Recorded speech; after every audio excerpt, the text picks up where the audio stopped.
Hello guys, welcome back my channel পূজাতে। কেমন আছো তোমরা? আই হোপ কি তোমরা খুবই ভালো আছো, আর আমিও খুবই ভালো আছি।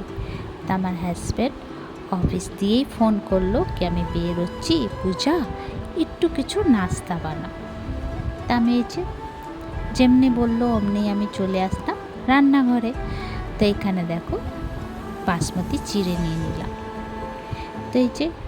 তো তোমাদের কাছে বাসমতি চিড়ে না থাকলে নর্মাল চিড়ে ভি নিতে পারো। তো বাসমতি চিড়েটা বেশি ভালো লাগে খেতে, গন্ধটা খুব সুন্দর লাগে তাই।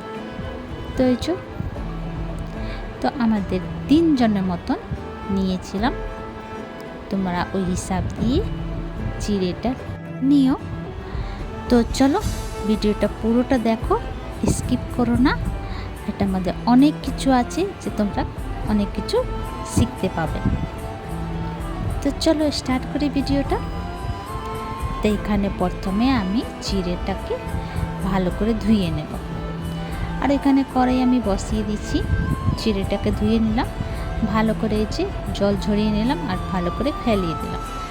তো কড়াইয়ের মধ্যে আমি রিফাইন অয়েল দিয়ে দিয়েছিলাম।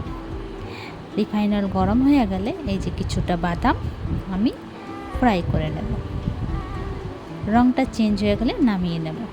তো এবার ওই তেলের মধ্যে একটা মিডিয়াম সাইজের পেঁয়াজ একদম মিহি মিহি কেটে দিয়ে দেব, আর একটা ছোট্ট চায়া আলু কেটে দিয়ে দেব। এটা আলু আর পেঁয়াজটার সঙ্গে ফ্রাই করব। 2-3 মিনিট ফ্রাই করার পরে তারপরে একটা টমাটো দিয়ে দিলাম। টমাটোটা একটুখানি নাড়াচাড়া করে তারপরে ক্যাপসিকাম দিয়ে দেব। শিমলা মির্চ দিয়ে ভালো করে একটু নাড়াচাড়া করব। 1-2 মিনিট পরে তারপরে দিয়ে দেব আমি কাঁচা লঙ্কা। তারপরে আমার সিক্রেট একটা মশলা দিয়ে দেব স্বাদ অনুসারে নুন, একটুখানি হলুদ আর তিল, সাদা তিল দিয়ে একটু ফ্রাই করব এই মশলাটার সঙ্গে। তারপরে দিয়ে দেব আমি 1-1.5 চামচের মতন নারকেল পেস্ট করে। তারপরে যে চিড়েটা ফ্রাই করেছিলাম সেটা দিয়ে নাড়াচাড়া করব। তো তোমরা যদি আমার এই সিক্রেট মশলা রেসিপিটা চাও তো আমি নিশ্চয়ই একটা ভিডিওর মধ্যে বানিয়ে তোমাদেরকে দেব।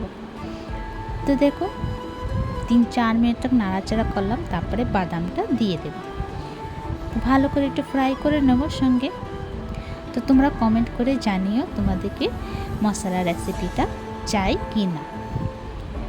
তারপরে ফ্রাই হয়ে গেলে একটুখানি চিনি ছড়িয়ে দেব। তো রেডি আমার স্পেশাল পোহা। তো তোমাদেরকে আমার ভিডিওটা কেমন লাগলো? ভালো লাগলে প্লিজ লাইক, শেয়ার, কমেন্ট করো, সাবস্ক্রাইব করে দিও। আবার নতুন ভিডিওর সঙ্গে দেখা হবে। তো তোমরা সবাই ভালো থেকো, সুস্থ থেকো। ভিডিওটা কেমন লাগলো কমেন্ট করে নিশ্চয় জানিও। ইউটিউবতে দেখলে সাবস্ক্রাইব করে দিও, আর ফেসবুকতে দেখলে ফলো করে দিও, আর কমেন্ট করে জানিও তোমাদেরকে এই ভিডিওটা কেমন লাগলো। তো চলো কত সুন্দর ঝরঝরা আছে। ভিডিওটা এখানে শেষ করছি। Bye bye, take care.